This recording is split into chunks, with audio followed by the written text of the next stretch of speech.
So here's something worth thinking about as you settle in tonight. Right now, as you're lying there, wherever you are in the world, there are somewhere around 13,000 nuclear warheads on this planet.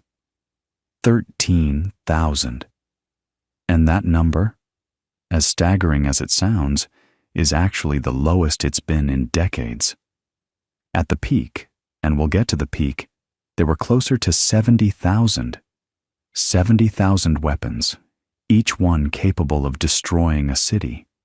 And the story of how humanity built all of those, why they built them, and what it felt like to live through the era when the count just kept climbing. That story is one of the strangest, most terrifying, and honestly most fascinating chapters in all of engineering history. So let's talk about it. Slowly, gently, because the story starts in a surprisingly quiet place. It starts with physics. Specifically, it starts with a handful of physicists in the early 20th century who were trying to understand something very small, the atom. Not trying to build a weapon, not trying to change the world, just trying to figure out what matter is actually made of. And the thing about fundamental science is that you never really know where it's going to lead. You pull on one thread, and sometimes the whole fabric of reality rearranges itself. So picture Europe in the 1930s. The great capitals of physics are places like Berlin, Copenhagen, Cambridge, Göttingen. There's this extraordinary community of scientists, many of them young, many of them friends, writing letters to each other, meeting at conferences, arguing about quantum mechanics over coffee. Names you might recognize: Niels Bohr in Denmark, Werner Heisenberg in Germany, Enrico Fermi in Italy, Lise Meitner in Austria. And they're all circling the same set of questions about the atomic nucleus. What holds it together? What happens when you break it apart? Can you even break it apart? Now, the nucleus of an atom is incredibly tiny and incredibly dense. If the atom were the size of a football stadium, the nucleus would be a marble sitting on the 50-yard line. But that marble would contain almost all of the atom's mass. And by the 1930s, physicists knew that the nucleus was made up of protons and neutrons, held together by what they called the strong nuclear force. A force that operates only at extremely short distances, but is, within that range, the most powerful force in nature. Far stronger than electromagnetism, far stronger than gravity. It's what keeps the nucleus from flying apart, because remember, protons are all positively charged, and like charges repel each other. So you've got all these protons crammed into an impossibly small space, pushing away from each other with enormous electromagnetic force, and the only thing holding them together is this strong force acting like glue between neighboring particles. Here's the thing about that glue, though. It has limits. As nuclei get bigger, as you move up the periodic table to heavier elements like uranium, the nucleus gets so large that the strong force can barely hold it together. The protons on one side of a uranium nucleus are so far from the protons on the other side, relatively speaking, that the strong force between them is almost negligible. The whole thing is just barely stable. It's like a water balloon filled almost to bursting. One good nudge and it could split apart. And that's exactly what happened in December of 1938 in a laboratory in Berlin. Otto Hahn and Fritz Strassmann, two chemists, were bombarding uranium with neutrons, just shooting neutrons at uranium atoms to see what would happen. And what they found made no sense to them. They were detecting barium in their samples. Barium, which has an atomic number of 56, roughly half that of uranium. Where was barium coming from? They couldn't explain it through any known chemical process. So Hahn wrote to his longtime collaborator, Lise Meitner, who by this point had been forced to flee Nazi Germany because she was of Jewish heritage. She was in Sweden, in exile, and she received his letter over Christmas. Meitner was staying with friends near Gothenburg, and her nephew, Otto Frisch, also a physicist, was visiting for the holidays. The two of them went for a walk in the snow. This is one of those beautiful moments in the history of science, and as they walked through the problem. Meitner realized what had happened. The uranium nucleus had split, not chipped, not had a piece knocked off, but actually divided into two roughly equal pieces. She used the liquid drop model of the nucleus, an idea Bohr had developed, to explain it. Think of the nucleus as a droplet of liquid. When the neutron hits it, the droplet starts to vibrate, elongates, forms a waist in the middle like a peanut, and then the electrical repulsion between the two halves overcomes the strong force holding them together, and the drop splits into two smaller drops, two smaller atoms, barium and krypton, roughly. And here's the crucial part. When Meitner did the math, she calculated that the two new nuclei together had slightly less mass than the original uranium nucleus, just a tiny bit less, and she knew, because of Einstein's famous equation, E equals mc squared, that missing mass had to have been converted into energy, a lot of energy, an almost unbelievable amount of energy. Frisch went back to Copenhagen and told Bohr, who reportedly slapped his own forehead and said something like, "Oh, what fools we have been. We should have seen this before." Frisch borrowed the term fission from biology, where it describes a cell dividing in two, and the word stuck. Nuclear fission. Now here's where the story shifts from pure science to something much darker, and it shifts fast. Because almost immediately, physicists around the world realized two things. First, fission released a staggering amount of energy per atom. And second, and this is the really critical insight, when a uranium nucleus splits, it doesn't just release energy. It also releases additional neutrons, 2 or 3 of them, typically. And those neutrons can go on to strike other uranium nuclei, causing them to fission, releasing more energy and more neutrons, which cause more fissions, which release more neutrons. A chain reaction. If you could get enough uranium together in one place, a critical mass, the reaction would sustain itself and grow exponentially. In a controlled setting, you'd get a steady source of power. In an uncontrolled setting, you'd get an explosion of almost inconceivable force. And this realization hit the physics community like a shockwave because it was 1939. Europe was on the brink of war. Hitler had already annexed Austria and invaded Czechoslovakia, and Germany had some of the best physicists in the world. Heisenberg was still there. So was Hahn. The terrifying question that kept people like Leo Szilard up at night. Szilard, a Hungarian physicist who had actually patented the idea of a nuclear chain reaction years earlier, in 1934, almost as a thought experiment. The question was, what if Germany builds this weapon first? Szilard was a fascinating character, by the way. Restless, brilliant, perpetually worried. He had fled Berlin in 1933, literally the day after the Reichstag fire, because he had a habit of reading political situations correctly and acting before everyone else. He'd been thinking about chain reactions for years, inspired partly by an H.G. Wells novel called The World Set Free, which had imagined atomic bombs decades before the physics was understood. And now, in the summer of 1939, Szilard was living in New York, and he was genuinely frightened. He knew the Germans had stopped the export of uranium ore from Czechoslovakia, which they now controlled. That suggested they were taking fission seriously. So Szilard did something remarkable.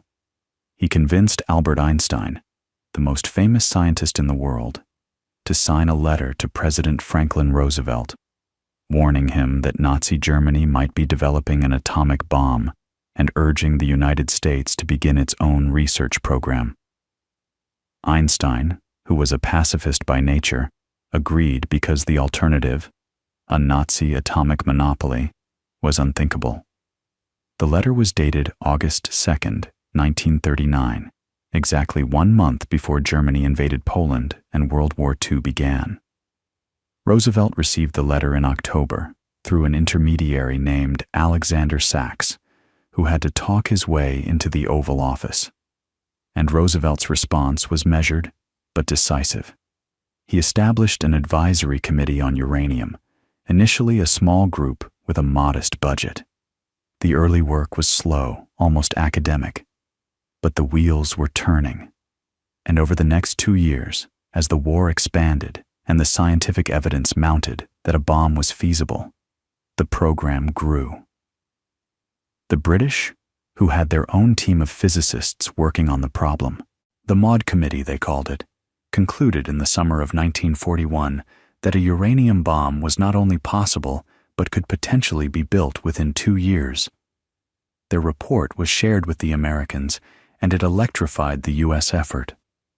By late 1941, right around the time of Pearl Harbor, the American program was reorganized and accelerated. And in the summer of 1942, it was handed over to the United States Army Corps of Engineers under a new code name. They called it the Manhattan Engineer District, the Manhattan Project. Now, the Manhattan Project is one of those stories that could fill an entire night on its own, and we'll spend some real time with it. Because everything that comes after, the arms race, the Cold War, the terrifying logic of deterrence, all of it flows from what happened in those secret laboratories between 1942 and 1945. But what I want you to appreciate right now, as you're lying there, is the sheer improbability of the whole thing. In the span of about 6 years, humanity went from discovering that atoms could be split to detonating a weapon that released the energy equivalent of 20,000 tons of TNT, 20 kilotons, from a device that weighed about 10,000 pounds. The energy density is almost impossible to comprehend. A single kilogram of uranium-235, fully fissioned, releases the same energy as about 17,000 tons of TNT. 17,000 tons. From 1 kilogram. That's what E equals mc squared actually means when you do the arithmetic. The speed of light squared is such an enormous number that even a tiny amount of mass converts into a breathtaking amount of energy. And the person chosen to lead the scientific side of this effort was someone who, on paper, seemed like an unlikely choice. J. Robert Oppenheimer was a theoretical physicist, not an experimentalist. He had never run a large project. He was thin, chain-smoked, spoke 6 languages, quoted Hindu scripture, and had political associations that made the security people nervous. But General Leslie Groves, the Army engineer who ran the overall program, a blunt, heavy-set, enormously capable organizer who had just finished overseeing the construction of the Pentagon, Groves picked Oppenheimer anyway. He saw something in him. A brilliance, yes, but also a charisma, an ability to inspire other scientists and get them to work together toward a common goal. And Groves was right. Oppenheimer turned out to be exactly the leader the project needed. Oppenheimer chose a remote location in New Mexico for the main weapons laboratory, a boys' school on a mesa called Los Alamos, surrounded by canyons and pine forests, accessible only by a narrow dirt road. The idea was isolation and secrecy. Scientists would live there with their families, behind fences and armed guards, their mail censored, their movements restricted. And beginning in the spring of 1943, some of the greatest minds in physics began arriving at this strange, dusty outpost in the desert. Enrico Fermi, who had already achieved the first controlled nuclear chain reaction in a squash court beneath the University of Chicago's football stadium in December 1942. Hans Bethe, who understood stellar nucleosynthesis, how stars create elements through fusion. Richard Feynman, just 24 years old, irrepressible and brilliant. Edward Teller, who was already dreaming of something far more powerful than a fission bomb, something that would use the process that powers the sun itself. We'll come back to Teller because his dream, the hydrogen bomb, is really where the arms race begins in earnest. But first, the scientists at Los Alamos had to solve a problem that was deceptively simple to state and enormously difficult to execute. They had to figure out how to bring a critical mass of fissile material together fast enough to sustain an explosive chain reaction before the thing blew itself apart. Because here's the challenge. As soon as the chain reaction starts, the energy released begins pushing the material apart. If the assembly is too slow, the bomb fizzles. You get a partial reaction, a fraction of the potential yield, and most of your precious fissile material scatters uselessly. So you need speed. You need to go from subcritical to supercritical in microseconds. They came up with two designs, and the difference between them tells you a lot about the engineering challenges involved.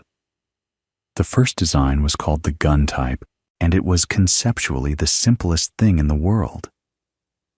You take a hollow cylinder of uranium-235, and you take a smaller plug of uranium-235, and you literally fire the plug down a gun barrel into the cylinder. When the two pieces come together, you have a critical mass, and the chain reaction begins. Simple, elegant, and the scientists were so confident it would work that they never even tested it before dropping it on Hiroshima. That bomb was called Little Boy, but the gun type only worked with uranium-235, and uranium-235 was extraordinarily difficult to produce. Natural uranium is more than 99% uranium-238, which doesn't sustain a chain reaction. Separating the two isotopes, atoms that are chemically identical and differ only by 3 neutrons in mass, required enormous industrial facilities and consumed staggering amounts of electricity. The other fissile material they had was plutonium-239, produced in nuclear reactors, and plutonium had a problem. It had a higher rate of spontaneous fission, meaning it was constantly spitting out stray neutrons on its own. In a gun-type design, those stray neutrons would start the chain reaction too early, before the pieces were fully assembled, and you'd get that fizzle, a pre-detonation. So for plutonium, they needed something faster than a gun. And this is where the engineering gets truly wild, because the solution they came up with was implosion. Instead of slamming two pieces together in a straight line, they would take a sphere of plutonium and crush it inward from every direction simultaneously. Imagine squeezing a ball of clay between your hands, except instead of your hands, you're using carefully shaped explosive charges arranged all around the surface, and instead of clay, it's a core of plutonium about the size of a grapefruit. When those explosives fire, the shock wave races inward, compressing the plutonium to roughly twice its normal density. And here's the key insight. When you squeeze fissile material tighter, you effectively increase its density, which means neutrons don't have to travel as far before hitting another nucleus. The critical mass drops. So a sphere of plutonium that's sitting there perfectly safe, perfectly subcritical, suddenly becomes wildly supercritical when you compress it. And because the compression happens from all directions at once, it happens fast. Fast enough to beat those stray neutrons. Fast enough to get the chain reaction roaring before anything has a chance to blow apart prematurely. Now, that sounds elegant when you describe it in a sentence or two, but actually making it work was one of the most fiendish engineering problems anyone had ever attempted. The issue was symmetry. The implosion had to be perfectly uniform. If one side of the sphere compressed even slightly faster than another, the plutonium would squirt out sideways like a watermelon seed between your fingers. You'd get an asymmetric compression. The core wouldn't reach supercriticality evenly, and the bomb would fail.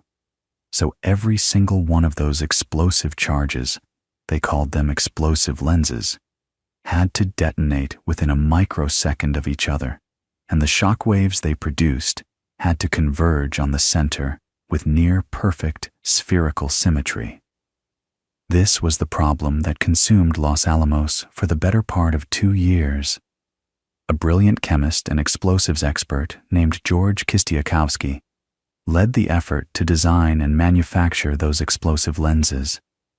He and his team had to figure out how to shape charges using 2 different types of explosive, a fast-burning one and a slow-burning one, arranged so that the detonation wave from each lens would be reshaped from a diverging wave into a converging one. Think of it like an optical lens bending light, except instead of light, you're bending a detonation front, traveling at thousands of meters per second. Each lens had to be cast with extraordinary precision, and the tolerances were unlike anything the explosives world had ever dealt with. Kistiakowsky's team went through thousands of test shots, tweaking compositions, reshaping molds, dealing with cracks and voids in the castings that would throw off the symmetry. There were days when the whole thing seemed impossible. And at the center of that sphere of explosive lenses sat the plutonium core, and nestled inside that core was a tiny component called the initiator.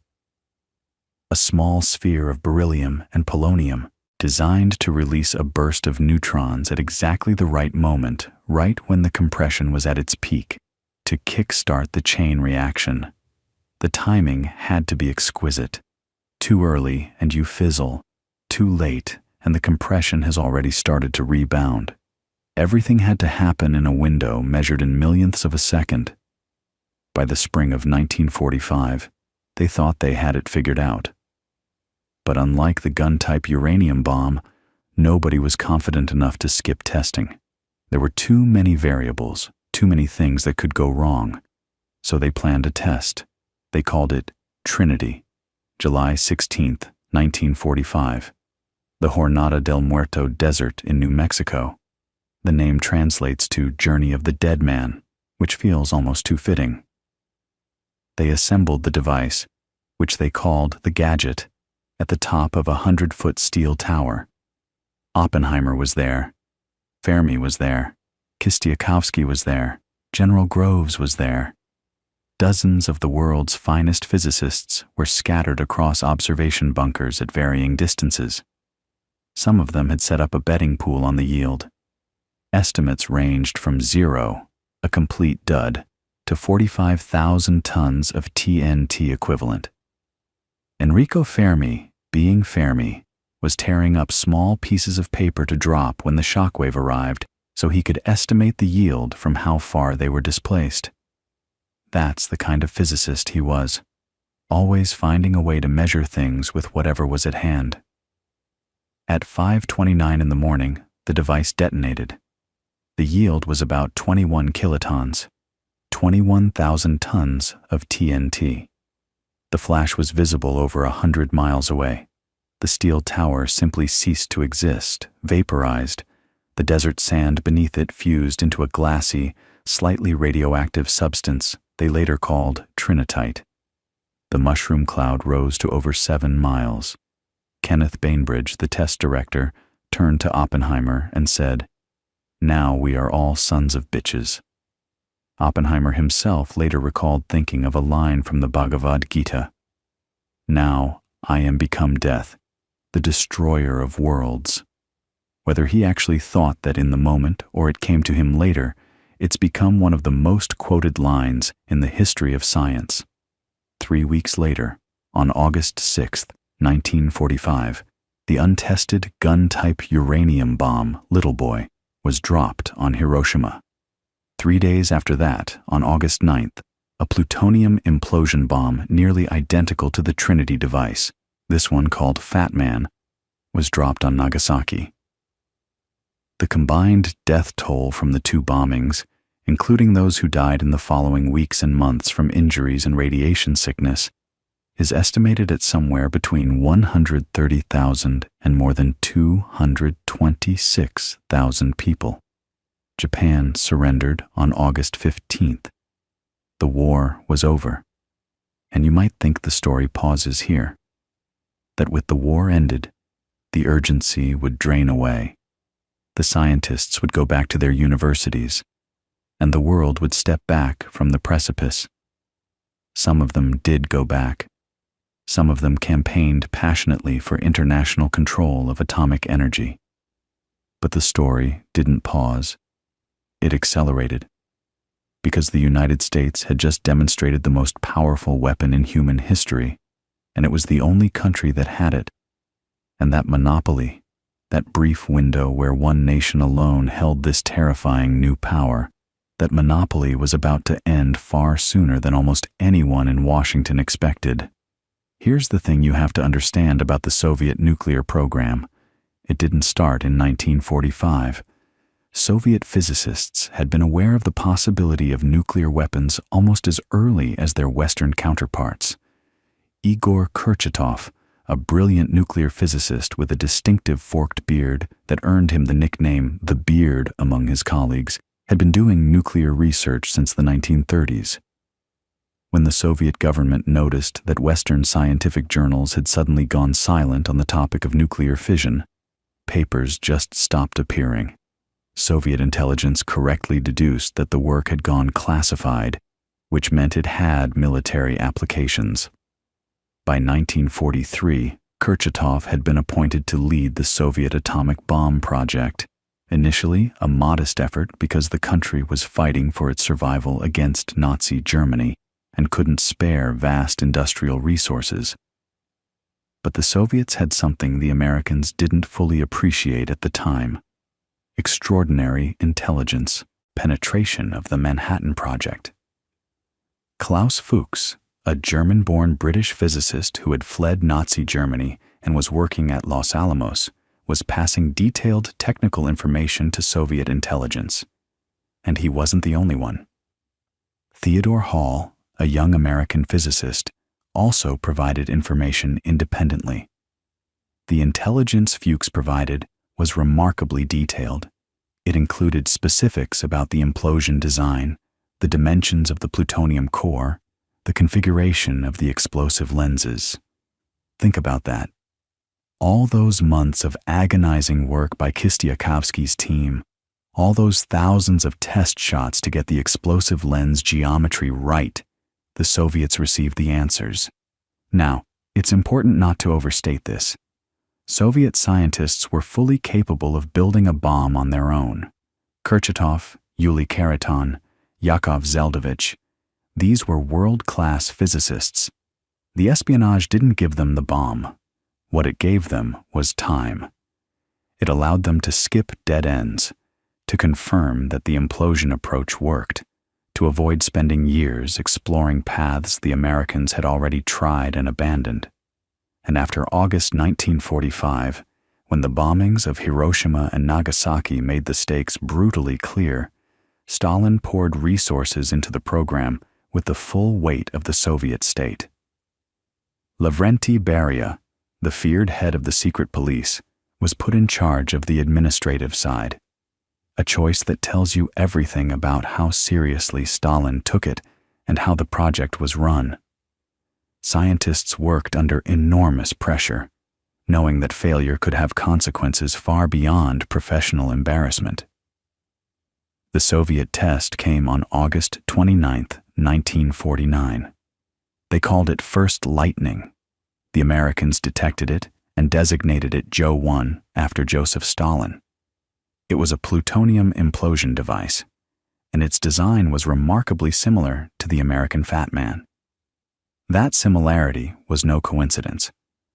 Kurchatov had made a deliberate decision. For the first test, replicate the proven American design exactly, because you know it works. Don't innovate, don't optimize, just prove that we can do it. There would be time for original designs later. It was a pragmatic, almost conservative engineering choice, and it was the right one.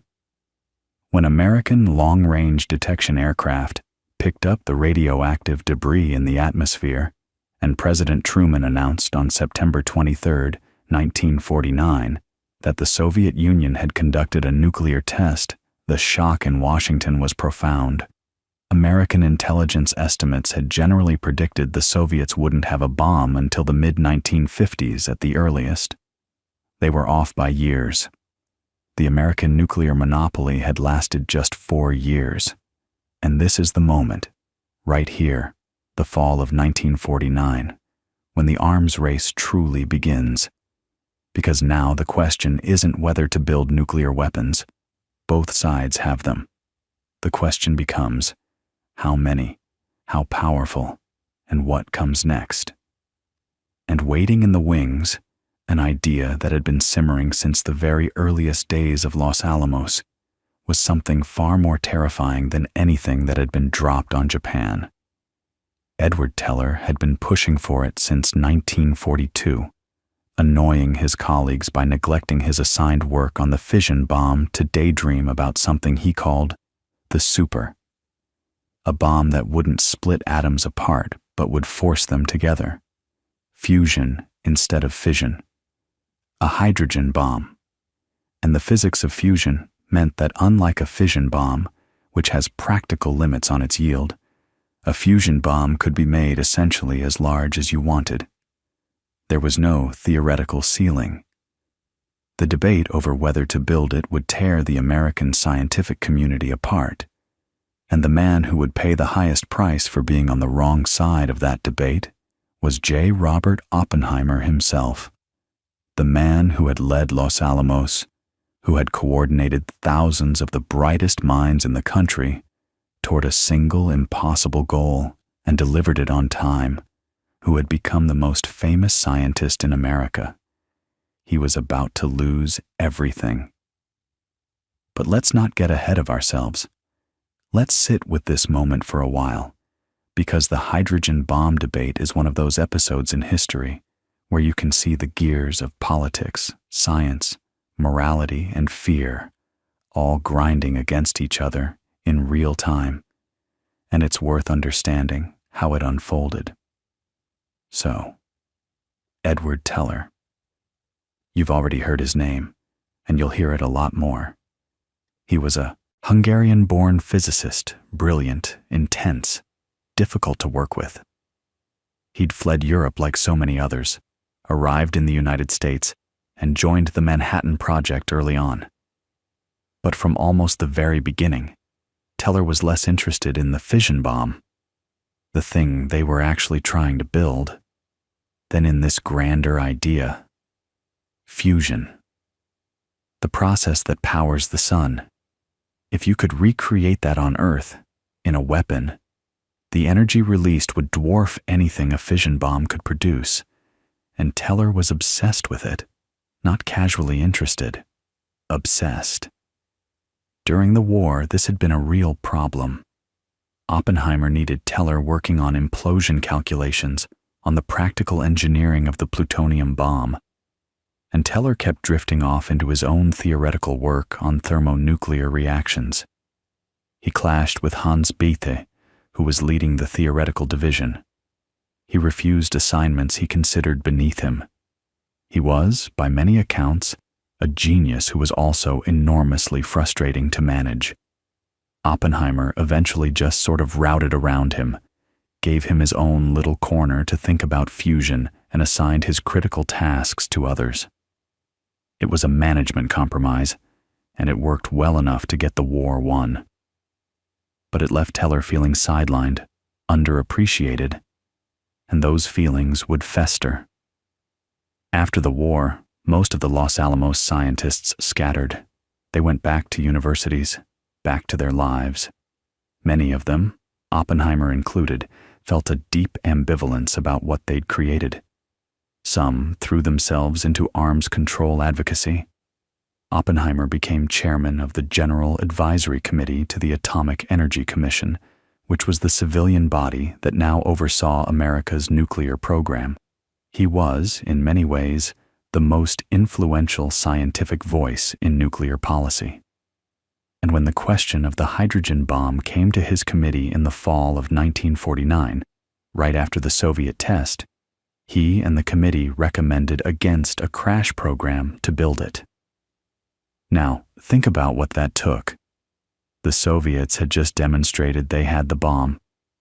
The country was terrified, and here was Oppenheimer saying, essentially, let's not escalate. Let's not build this thing. The reasons were partly moral.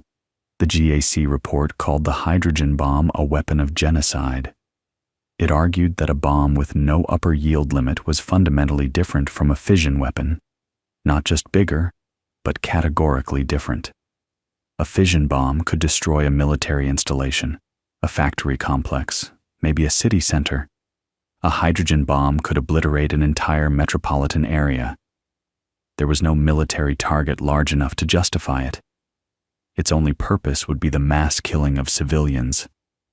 Several committee members, including Enrico Fermi and Isidore Rabi, wrote an addendum calling it necessarily an evil thing considered in any light. But the reasons were also technical. Here's the thing. In 1949, nobody actually knew how to build a hydrogen bomb.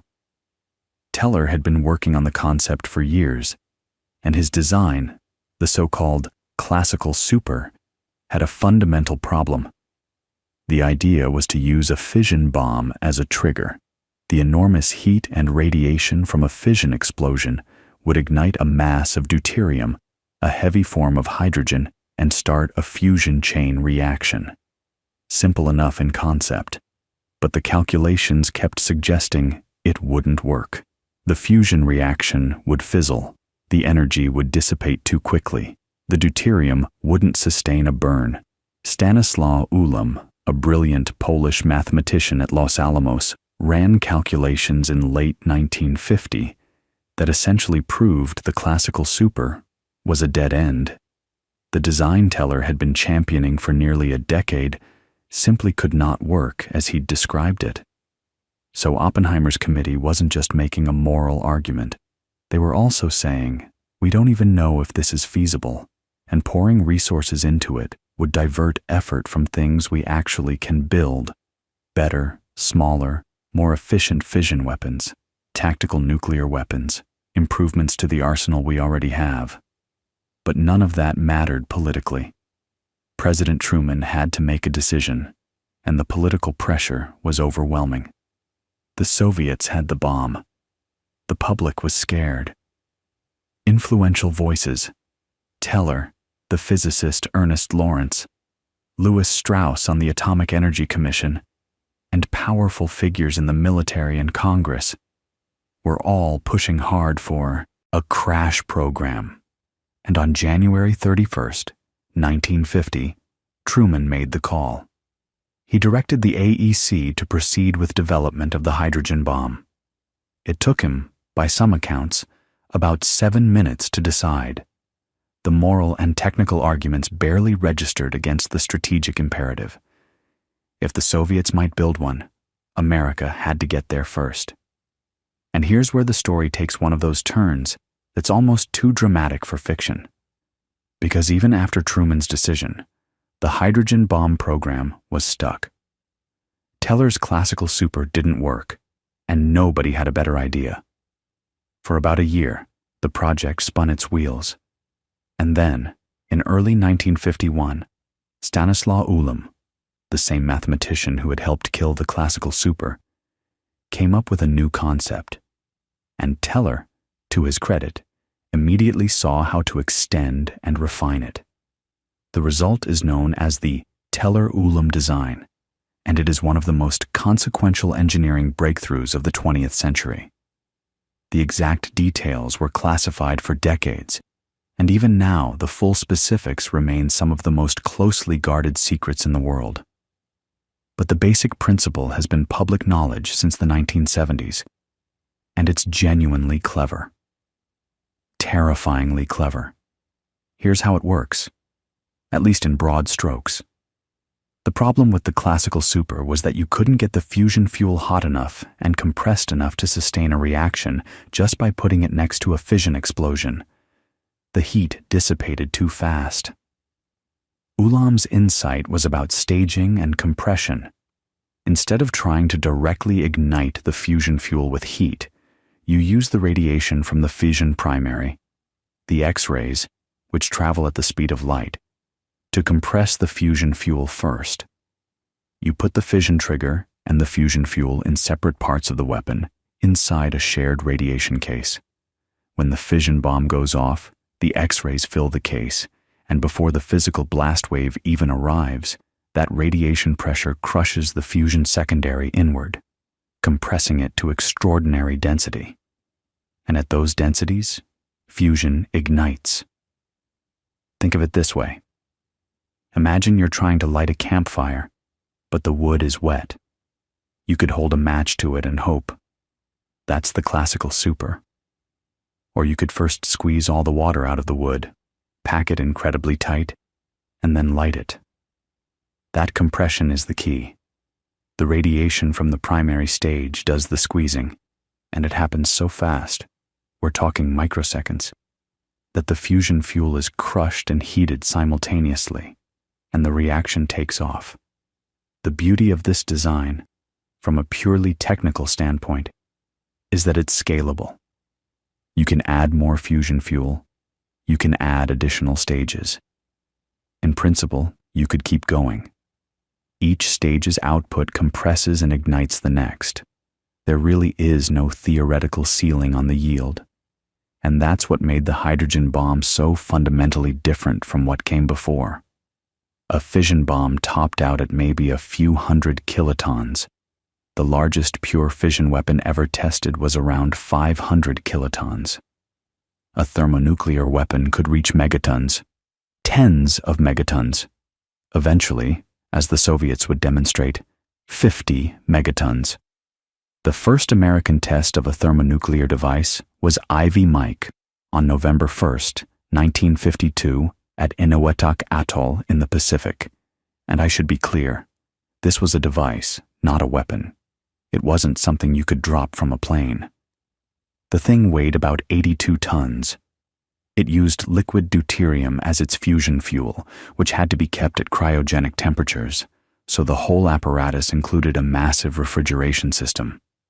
It looked less like a bomb and more like a small industrial building, but it worked. The yield was 10.4 megatons. That's roughly 700 times the power of the Hiroshima bomb. The fireball was more than 3 miles wide. The mushroom cloud rose to over 100,000 feet and spread for nearly 100 miles. The island of Alugalab, where the device had been placed, simply ceased to exist. It was replaced by an underwater crater more than a mile across and about 160 feet deep. They vaporized an island. The Soviets, meanwhile, had been pursuing their own thermonuclear program, and they were closer than anyone in Washington realized. Andrei Sakharov, a young physicist who would later become one of the most famous dissidents in Soviet history, a Nobel Peace Prize laureate, a man who would spend years under house arrest for his human rights advocacy. In the early 1950s, Sakharov was the Soviet Union's most important bomb designer. He and Yakov Zeldovich had developed what they called the Sloika design, or layer cake. It was a different approach from Teller Ulam. Instead of staged radiation implosion, it alternated layers of fission and fusion fuel, using lithium deuteride, a solid compound, much more practical than liquid deuterium, boosted by fusion reactions within the layers. The Soviets tested their first thermonuclear device, Jo-4, on August 12, 1953. The yield was about 400 kilotons. Now, That's much smaller than Ivy Mike's 10 megatons, and Western analysts debated whether it truly counted as a hydrogen bomb. The layer cake design wasn't fully thermonuclear in the way Teller Ulam was. It was more like a very heavily fusion-boosted fission weapon. But here's what mattered. It was deliverable. Unlike the 82-ton American gadget, the Soviet device was compact enough to be dropped from a bomber. In practical military terms, the Soviets arguably had the more useful weapon at that moment. And this gets at something important about the arms race that's easy to miss if you just focus on yield numbers. The engineering challenge wasn't only about making bigger explosions. It was about making weapons that could actually be used, weapons small enough to fit on a bomber, light enough to be carried by a missile, rugged enough to survive the journey. Weaponization, they called it. And it was an enormous engineering problem in its own right. You had to miniaturize the physics package, replace cumbersome liquid fuels with solid ones, design electronics that could function under extreme conditions, build reliable detonation systems. The gap between a successful test and a deployable weapon was vast, and closing it required just as much ingenuity as the original physics breakthroughs. The Americans closed that gap quickly. By March of 1954, they tested Castle Bravo at Bikini Atoll, and this one was a deliverable weapon design using solid lithium deuteride fuel. And Castle Bravo is a story that deserves its own space because it's one of the most significant and most troubling nuclear tests ever conducted. The predicted yield was about 6 megatons. The actual yield was 15 megatons, 2.5 times what the designers expected. It was the largest nuclear explosion the United States ever produced, and the fact that they got the yield so drastically wrong tells you something important about how much was still not fully understood about thermonuclear reactions in 1954. The reason for the miscalculation had to do with lithium-7. Natural lithium contains 2 isotopes, lithium-6 and lithium-7.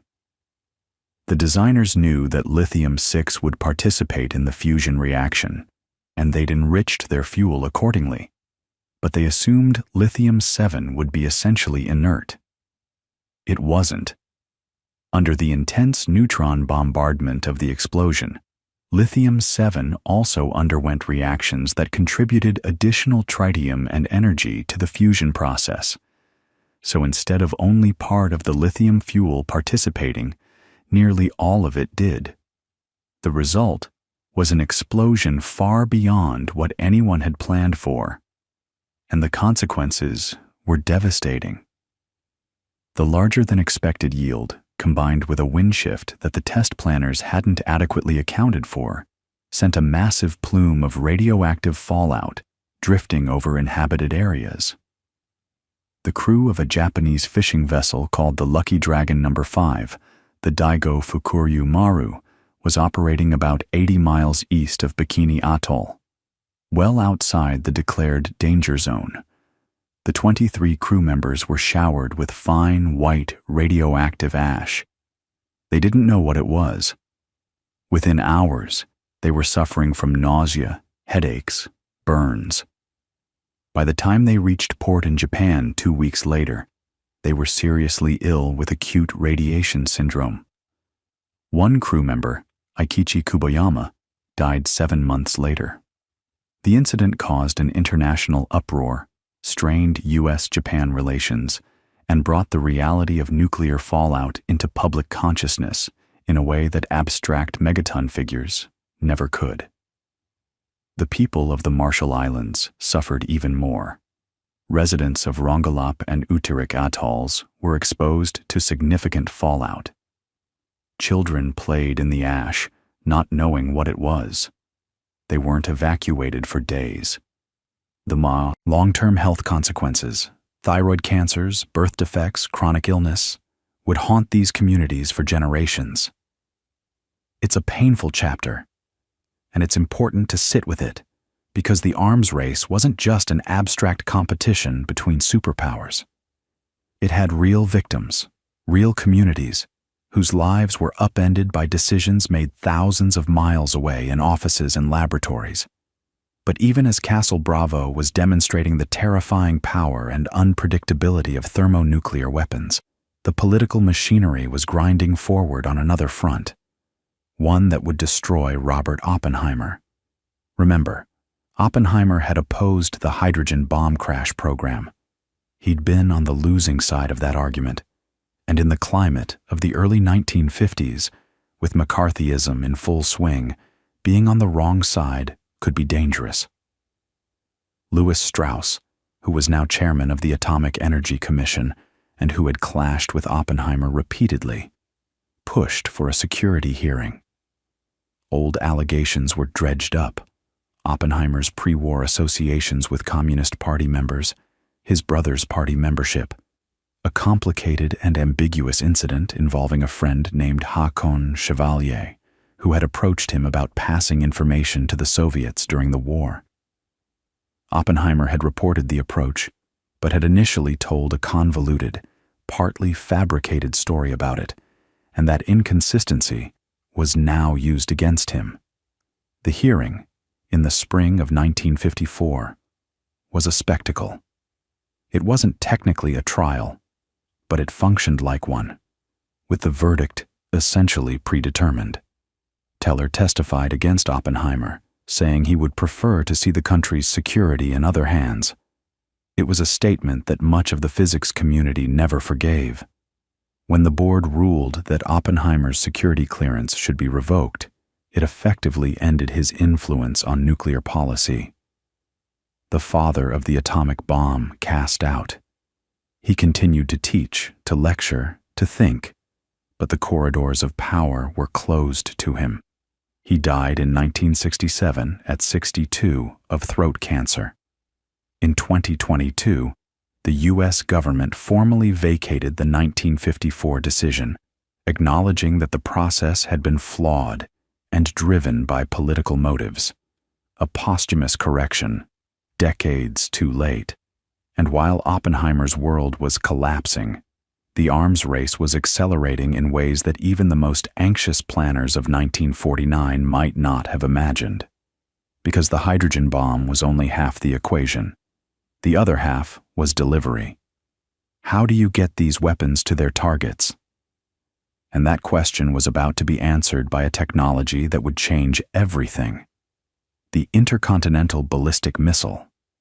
And the story of the ICBM begins, oddly enough, not in the United States or the Soviet Union, but in wartime Germany, with a young engineer named Wernher von Braun and a rocket called the V-2. The A-4, technically, was its official designation, but the world came to know it as the V-2, the Vergeltungswaffe 2, the Vengeance Weapon 2, and it was the first long-range guided ballistic missile ever used in combat. Von Braun had been obsessed with rockets since he was a teenager, inspired by the science fiction of Hermann Oberth and Jules Verne. He was brilliant, charismatic, and deeply ambitious, and when the Nazi military offered him funding and facilities to build rockets, he took the deal. The moral calculus of that decision has been debated ever since, and we'll come back to it. But the engineering itself was genuinely revolutionary. The V-2 was about 46 feet tall, burned a mixture of ethanol and liquid oxygen, and could loft a roughly 2,000-pound warhead on a ballistic arc that peaked at about 50 miles altitude, the edge of space, before plunging back down at supersonic speed onto its target. You couldn't hear it coming. That's a detail worth sitting with. With a conventional bomber, you'd get air raid sirens, searchlights, the drone of engines overhead. The V-2 arrived faster than the speed of sound, so the first thing you'd hear was the explosion. Then, a moment later, the roar of the rocket's descent would catch up. Sound after impact. It was psychologically terrifying. even though as a weapon of war it was wildly inaccurate and absurdly expensive per unit of destruction compared to conventional bombing. More than 3,000 V-2s were launched, mostly at London and Antwerp, killing roughly 9,000 people. But here's one of the darkest facts in the history of rocketry. More people died building the V-2 than were killed by it. The rockets were assembled at an underground factory called the Mittelwerk, carved into the Harz Mountains, using forced labor from the Mittelbau-Dora concentration camp. Roughly 20,000 slave laborers died there, from exhaustion, starvation, disease, and execution. Von Braun knew about these conditions. He visited the factory. The degree of his personal complicity remains contested, but the basic facts are not in dispute. The rocket that would eventually take humanity to the moon was born in a place of extraordinary cruelty. When the war ended, both the Americans and the Soviets scrambled to capture German rocket technology and, more importantly, the German rocket engineers. The Americans got von Braun and most of his senior team through Operation Paperclip, a program that quietly brought former Nazi scientists to the United States, sanitizing their records as needed. The Soviets captured the Mittelwerk factory, grabbed what hardware and lower-ranking engineers they could, and began reverse engineering the V-2 under the direction of a man named Sergei Korolev. And Korolev is one of those figures whose story is almost too dramatic to be real. He'd been a rocket enthusiast since the early 1930s, part of a small group of Soviet engineers experimenting with liquid-fueled rockets. Then, in 1938, during Stalin's Great Purge, Korolev was arrested on false charges, tortured, and sentenced to a labor camp in Kolyma, one of the most brutal camps in the entire Gulag system. He nearly died there. His jaw was broken during interrogation, and he suffered from scurvy so severe that he lost most of his teeth. He spent years in the camps before being transferred to a Sharashka, a special prison where scientists and engineers were forced to work on military projects while still technically prisoners. Think about that. The man who would become the chief architect of the Soviet space program, who would launch Sputnik and put Yuri Gagarin into orbit, spent years as a prisoner of his own government. And when he was finally rehabilitated and given authority over the Soviet rocket program after the war, he carried that experience with him. A burning drive to succeed, a deep distrust of the bureaucracy around him, and a willingness to push himself and his teams to the breaking point. So by the late 1940s and early 1950s, you have these two parallel rocket programs, the Americans with von Braun, the Soviets with Korolev, both building on V-2 technology, both trying to extend the range, increase the payload, and improve the accuracy. And here's where the nuclear dimension becomes critical. A conventional warhead on a ballistic missile is, frankly, not that useful. The V-2 proved this. It was too inaccurate to hit specific military targets, and its warhead was too small to do strategic damage. But a nuclear warhead changes the equation completely. If your warhead can destroy an entire city, you don't need pinpoint accuracy. You just need to get close. A miss of a mile or two, which would make a conventional weapon pointless, is irrelevant when your blast radius is measured in miles. So the development of nuclear weapons and the development of long-range missiles were on a collision course, and when they converged, the result was the most terrifying weapon system ever created, the nuclear-armed intercontinental ballistic missile. The Americans actually came to this realization somewhat slowly. Through the early 1950s, the U.S. military's primary nuclear delivery system was the strategic bomber, specifically the B-29, and then the B-36, and eventually the magnificent B-52 Stratofortress, which first flew in 1952, and remarkably, is still in service today. The Air Force loved bombers. Bombers were piloted by officers. Bombers had institutional prestige, and bombers worked. They'd won the war, they'd dropped the bombs on Japan, and the Strategic Air Command under General Curtis LeMay had built an entire culture around the bomber force. LeMay is another one of those larger-than-life figures, a man who had commanded the firebombing campaign against Japan and who approached nuclear war planning with a bluntness that could be genuinely chilling. He built SAC into a finely tuned instrument of destruction, with bombers on constant alert, ready to launch at a moment's notice. For a while, this seemed sufficient. Why bother with missiles when you had hundreds of bombers that could fly anywhere on Earth? But missiles had one enormous advantage that no bomber could match: speed.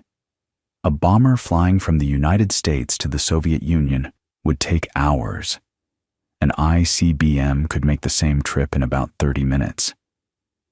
And that time difference wasn't just a matter of efficiency, it was existential. If your enemy launches their bombers, you have hours to detect them, scramble your own forces, maybe even shoot some of them down.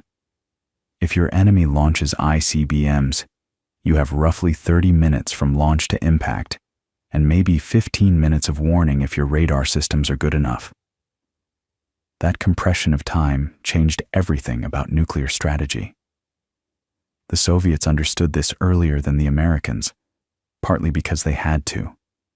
The United States had bases ringing the Soviet Union, in Europe, in Turkey, in Japan, from which bombers could reach Soviet targets relatively quickly. The Soviets had no equivalent bases near the American mainland. Their bomber force was smaller and less capable. So for Korolev and the Soviet military, a long-range missile wasn't a luxury, it was a necessity. It was the only way to credibly threaten the American homeland. Korolev's masterpiece was the R-7, designated by NATO as the SS-6 Sapwood. It was the world's first true ICBM, and it was enormous, about 100 feet tall, with a cluster of engines at its base generating roughly 900,000 pounds of thrust. It used a design with a central core surrounded by 4 strap-on boosters, a configuration that was elegant in its simplicity and that, in modified form, is still used by the Russian Soyuz rocket today. The R-7 was first successfully tested in August 1957, flying about 3,700 miles from the Baikonur Cosmodrome in Kazakhstan to the Kamchatka Peninsula. And then, just 2 months later, in October 1957, Korolev used a modified R-7 to launch Sputnik, the first artificial satellite, into orbit. The beeping of that little aluminum sphere, just 23 inches across, sent shock waves through the American political establishment that are hard to overstate. Here's why Sputnik mattered so much beyond the obvious scientific achievement. If a Soviet rocket could put a satellite into orbit, it could put a nuclear warhead onto any city in the United States. That was the implication that everyone understood instantly. The oceans that had protected America from attack for its entire history were suddenly irrelevant. A missile didn't need to cross the Atlantic or the Pacific. It went up, over, and down, following a ballistic arc through space, and there was no defense against it. No fighter plane could intercept it. No anti-aircraft gun could touch it. For the first time in American history, the continental United States was vulnerable to direct attack, and the warning time could be measured in minutes. The American response was frantic. The U.S. had been developing its own ICBM programs, the Atlas and the Titan, but they'd been proceeding at a pace that suddenly seemed dangerously leisurely. The Atlas program, led by the brilliantly unconventional engineer Carol Bossart, took a radically different approach from Korolev's R-7. Where the R-7 was built heavy and robust, the Atlas used what Bossart called a steel balloon design. The rocket's skin was so thin, about the thickness of a dime, that it would collapse under its own weight if it wasn't pressurized. The fuel tanks weren't separate structures inside the rocket. The rocket's skin was the fuel tank. It was a daring engineering choice that saved enormous weight, but made the vehicle extraordinarily fragile. You could literally poke a hole in it with a screwdriver, and early on, one Atlas did collapse on the pad when it lost pressurization. But the weight savings meant the Atlas could achieve intercontinental range with less total thrust, and the first successful Atlas ICBM flight came in December 1957, just weeks after Sputnik. Now, both superpowers had the capability to deliver thermonuclear weapons across intercontinental distances in under an hour. And this created a strategic problem that was genuinely new in human history. Think about it this way. In every previous era of warfare, there was some relationship between the size of your military and your security. More soldiers, more ships, more guns generally meant you were safer. But with nuclear-armed ICBMs, that logic started to break down in strange ways. If both sides could destroy each other completely, then having more weapons didn't necessarily make you safer. It might actually make things more dangerous, because your opponent might feel threatened enough to strike first. And this is where the logic of deterrence starts to get really interesting and really counterintuitive. The key insight, and this took years to develop, with contributions from physicists, mathematicians, economists, and military strategists, was that nuclear weapons were useful only if they were never used. Their purpose was to prevent war, not to fight one. But for deterrence to work, your enemy had to believe that you would actually use them if attacked. And for that belief to be credible, you had to be able to survive a first strike and still retaliate with devastating force. This is what strategists called a second strike capability, and it became the holy grail of nuclear strategy. Because if your enemy knows that even a perfectly executed surprise attack can't prevent you from destroying them in return, then there's no rational reason for them to attack in the first place. You're both trapped in a situation where the only winning move is not to play. But achieving a credible second strike capability was an enormous engineering challenge, and it pushed both superpowers toward solutions that were, in their own way, as remarkable as the weapons themselves. The most important of these was something that started as a Navy project in the late 1950s, championed by an admiral named William Rawborn, and engineered under the technical direction of a physicist named John Craven. And Craven was exactly the kind of mind you needed for a problem like this. Someone who could think across disciplines, who understood physics and engineering and probability all at once, and who wasn't afraid of ideas that sounded a little crazy at first. The problem they were trying to solve was deceptively simple to state. How do you hide a nuclear missile so well that no enemy can find it and destroy it before you can fire it back? Because that's what second strike capability really comes down to. You need your retaliatory weapons to survive the first blow. Land-based missiles, no matter how hardened their silos, had a fundamental vulnerability. The enemy knew where they were.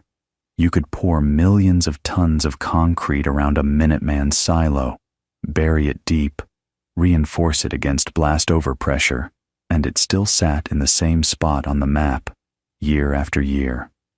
And as missile accuracy improved, which it inevitably would, even the hardest silo could eventually be targeted and destroyed. Bombers had the same problem in a different form. They sat on runways, and even with alert procedures that could get them airborne in minutes, those minutes might not be enough if a submarine-launched missile detonated nearby with almost no warning. But a submarine? A submarine could go anywhere in the ocean, and the ocean is enormous. Think about that for a second. The Pacific Ocean alone covers about 63 million square miles. If you can put a missile on a submarine, and that submarine can dive deep and stay hidden for weeks or months at a time, then your enemy faces an essentially impossible search problem. They'd have to find a single vessel, maybe 300 feet long, somewhere in millions of square miles of deep water, and they'd have to find it and destroy it before it could launch. That's not just hard. That's practically impossible, even with the best technology. And that impossibility is exactly what makes it such a powerful deterrent. The program was called Polaris, and it moved with extraordinary speed. Reborn drove the project with an intensity that bordered on obsession. He was famous for cutting through bureaucratic red tape, for demanding results on timelines that experienced engineers said were impossible. The first test missile, the Polaris A-1, had a range of about 1,200 nautical miles and could carry a nuclear warhead. That range mattered enormously, because it meant a submarine didn't have to get dangerously close to Soviet shores to hold targets at risk. It could patrol in the relative safety of the open ocean and still reach its targets. But here's the thing. Putting a missile on a submarine created engineering problems that were genuinely novel. On land, you know exactly where your missile silo is. You've surveyed it down to fractions of an inch. Your guidance system starts with perfect knowledge of its launch position. On a submarine, you're underwater, moving, and you can't use any external references without giving away your position. So how does the missile know where it is when it launches? How does it know where to go? The answer involved something called an inertial navigation system, and this is one of those technologies that's so elegant, it's worth lingering on for a moment. The basic idea is that if you know your starting position and you can measure every acceleration your submarine experiences, every turn, every change in speed, every rise and fall, then you can mathematically integrate those accelerations over time to figure out where you are at any given moment. You don't need stars, you don't need radio signals, you don't need anything from the outside world. You're navigating purely by feel, in a sense, by tracking the physics of your own motion. The problem is that any tiny error in your accelerometer measurements accumulates over time. It drifts. And for a ballistic missile that needs to hit a target 1,000 miles away, even a small error in your launch position translates into a significant miss. So, the inertial navigation systems on Polaris submarines had to be extraordinarily precise, some of the most accurate instruments ever built at that time. The gyroscopes were works of mechanical art, spinning at tens of thousands of revolutions per minute, mounted in gimbals that isolated them from the submarine's motion.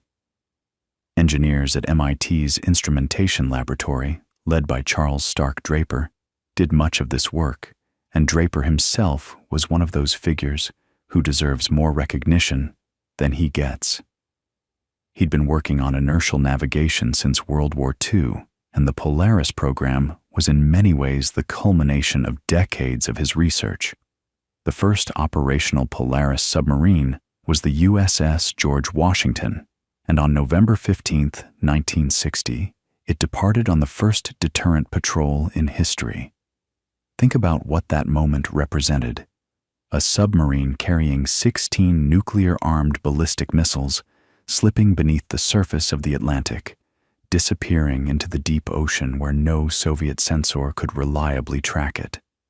From that moment on, the Soviet Union knew with certainty that even if they launched a perfect surprise attack against every American bomber base, every missile silo, every command center, there would still be submarines out there, silent and undetectable, carrying enough nuclear firepower to devastate Soviet cities in retaliation. The game had fundamentally changed, and the Soviets knew it. They began their own submarine-launched ballistic missile program, of course. Their early efforts were rougher, less refined. Their first submarine-launched missiles had to be fired from the surface, which defeated much of the purpose, since a surfaced submarine is visible and vulnerable. But they improved steadily, and by the mid-1960s, both superpowers had submarine-based deterrent forces that could survive any conceivable first strike. Now, this created a strategic situation that was genuinely new in human history, and it's worth sitting with how strange it was. Both the United States and the Soviet Union now had the assured ability to destroy each other as functioning civilizations, and neither side could prevent this destruction by striking first. The acronym that emerged for this, and it's one of those cases where the acronym is almost too perfect, was MAD, Mutually Assured Destruction. It sounds insane, and in a way it was. The security of the entire world rested on the assumption that both sides were rational enough to recognize that nuclear war was unwinnable, and therefore would never start one. But here's what's really fascinating about MAD, and what made it so counterintuitive for military planners who'd spent their careers thinking about how to win wars. Under MAD, defensive measures could actually be destabilizing. This sounds backwards, right? You'd think that building a shield to protect your cities from nuclear attack would make the world safer. But think through the logic. If one side develops an effective missile defense, a way to shoot down incoming warheads, then the other side might start to worry that their second strike capability is no longer credible. If your enemy can block your retaliatory missiles, then deterrence breaks down. And if deterrence breaks down, the side with the defense might be tempted to strike first, knowing they can block the response. So paradoxically, missile defense could make nuclear war more likely, not less. This logic was worked out in extraordinary detail during the 1960s by strategists at places like the RAND Corporation, a think tank in Santa Monica, California, that had been doing nuclear strategy work since the late 1940s. RAND was a remarkable institution. It attracted physicists, mathematicians, economists, and political scientists, and it essentially invented the field of nuclear strategy as a rigorous intellectual discipline. People like Herman Kahn, who wrote a book called On Thermonuclear War in 1960 that calmly analyzed different nuclear war scenarios and their likely death tolls in the tens or hundreds of millions. Kahn was brilliant and deliberately provocative. He wanted people to think seriously about the unthinkable, because he believed that fuzzy thinking about nuclear war was more dangerous than clear thinking, even when the clear thinking was horrifying. And then there was Thomas Schelling, an economist who applied game theory to nuclear strategy and showed that the logic of deterrence depended on communication, credibility, and commitment in ways that were deeply subtle. Schelling pointed out that sometimes it was strategically advantageous to limit your own options, to make it impossible for yourself to back down, because that made your threats more credible. It's like the ancient military strategy of burning your boats after landing on enemy shores. If your army can't retreat, the enemy knows you'll fight to the death, and that knowledge itself might deter them from fighting. Schelling won the Nobel Prize in Economics in 2005, partly for this work, and his insights about strategic interaction remain some of the most profound thinking about conflict ever produced. So by the early to mid-1960s, you had this extraordinary situation. Two superpowers, each armed with thousands of nuclear weapons, each capable of destroying the other many times over, locked in a relationship of mutual vulnerability that neither side could escape. And the weapons kept getting more numerous and more powerful. The Soviet Union tested the Tsar Bomba on October 30th, 1961, the largest nuclear weapon ever detonated, with a yield of about 50 megatons. 50 million tons of TNT equivalent. The fireball was 5 miles across. The mushroom cloud rose 40 miles into the atmosphere. The flash could be seen 600 miles away. Windows were broken in Finland and Norway. The shock wave circled the Earth 3 times. And here's the thing about Tsar Bomba. It was actually designed to yield 100 megatons. The Soviets deliberately scaled it back by replacing the uranium tamper with lead, which cut the yield in half but also dramatically reduced the radioactive fallout. Even Khrushchev later admitted that they were afraid of what a 100 megaton blast would do. The physicist who led the design was Andrei Sakharov, and this weapon, this monument to destructive excess, was part of what began to change him. Because Sakharov was starting to ask himself questions that went beyond physics. He was beginning to wonder whether the arms race itself was the real danger, whether the accumulation of all these weapons was making the world less safe rather than more. And that internal questioning would eventually lead him somewhere that no one, least of all the Soviet leadership, expected. But before we get to Sakharov's transformation, there's another crisis we need to talk about, one that brought the world closer to nuclear war than it had ever been, or has ever been since. In October 1962, American reconnaissance aircraft flying over Cuba photographed something that changed everything. Medium-range ballistic missile launch sites under construction, Soviet missiles capable of reaching Washington, D.C. in about 13 minutes. And the man who had to decide what to do about it was a president who'd been in office for less than 2 years, a 45-year-old former Navy officer named John Fitzgerald Kennedy. And Kennedy, whatever else you might say about him, was not a man who panicked easily. He'd commanded a patrol torpedo boat in the Pacific during World War II, PT-109, which was rammed and sunk by a Japanese destroyer in the Solomon Islands. He'd swum for hours, in the dark, towing an injured crewman by a life jacket strap clenched between his teeth, and he'd survived. So this was someone who understood what it felt like when things went very, very wrong. But nothing in his experience had prepared him for what landed on his desk on the morning of October 16th, 1962. The photographs were grainy, black and white, taken from 65,000 feet by a U-2 spy plane.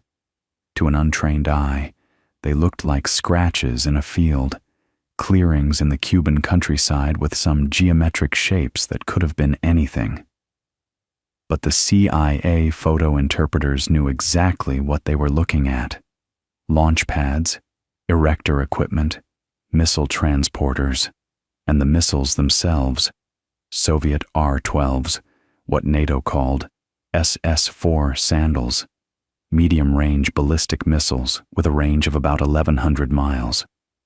That range mattered enormously, because from Cuba, 1,100 miles put Washington, Dallas, Atlanta, St. Louis, and most of the major cities in the eastern United States within reach. And these weren't just any missiles. They could carry thermonuclear warheads, each one.